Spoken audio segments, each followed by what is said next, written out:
राज हाइल। मैं इस वक्त दुकान है यहाँ पे, ये मैं आपको दुकान विज़िट कराता हूँ। यहाँ पे एसी भी मिलेंगे, चूल्हे भी हैं, फ्रिज भी हैं। दिखा वो तक मुझसे पूछ रहा है भाई, ये देखो ये एसी है, ये फ्रिज है, तोशिबा का, नेशनल का, सैमसंग का, काफ़ी बड़ी रेंज है। फिर ये किचन के इनके पास ये कैबिनेट्स, किचन कैबिनेट्स भी हैं, ये देख सकते हैं आप, किचन कैबिनेट्स हैं, स्प्लिट यूनिट भी पड़े हुए हैं, ये एयर कंडीशन भी है, ये एयर कंडीशन है यहाँ पे। यहाँ से पूरी दुकानों की रेंज पूरी दिख रही है। अब ये लेफ्ट पूरी दुकानें जा रही हैं, फर्नीचर, एसी, फ्रिज वगैरह सब मिल जाएंगे।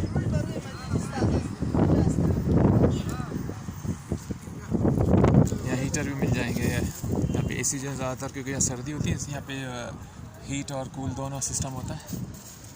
वैक्यूम क्लीनर भी रखे हुए हैं, वॉशिंग मशीन्स भी हैं। यहाँ घर की हर नई पुरानी चीज़ आपको मिल जाएगी यहाँ पे। ये लोग गारंटी दे देते हैं, ये अपना एसी की और फ्रिज की 10 दिन की गारंटी देते हैं यहाँ पे राज वाले। हाँ बंदू जी भाई।